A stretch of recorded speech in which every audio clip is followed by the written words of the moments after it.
Produce చేశారు. చేసిన తర్వాత దానికి ఒక మంచి గుర్తింపు వచ్చింది. అందులో చేసిన డైరెక్టర్కి ఈరోజు మంచి మంచి సినిమా అవకాశాలు వచ్చాయి. అందులో చేసిన వాళ్ళు ప్రతి ఒక్క హీరోయిన్ అందరూ కూడా పెద్ద స్టార్స్ అయ్యారు. ఆ సినిమా ప్రొడ్యూసర్ కూడా నేషనల్ అవార్డు వచ్చింది. ఆ సినిమా పెళ్లి చూపులు. ఓకే. ఆ సినిమా ప్రొడ్యూసర్ రాజ్ కందుకూరి గారు. Okay okay. నేను ఆ డైరెక్టర్ గురించి చెప్తున్నాను, తరుణ్ భాస్కర్ గారు. తరుణ్ భాస్కర్ గారు కూడా ఒక టైంలో ఇలాగే స్ట్రగుల్ అయ్యారు. బిగినింగ్ డేస్లో ఆయన ఇంటర్వ్యూస్ అవి చూస్తే మీకు అర్థమవుతుంది నార్మల్గా.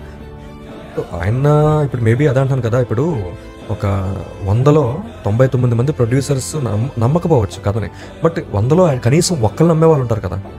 ఆ 100% అనే వాళ్ళు ఎవరో ఒకరు ఉంటారు కదా. సో ఆ 100% ఈ రోజు రాజ్ కందుకూరి గారు అయ్యారు. అక్కడ వాళ్ళకి ఆయన నమ్మారు, ఆ కథను ఆయన నమ్మారు.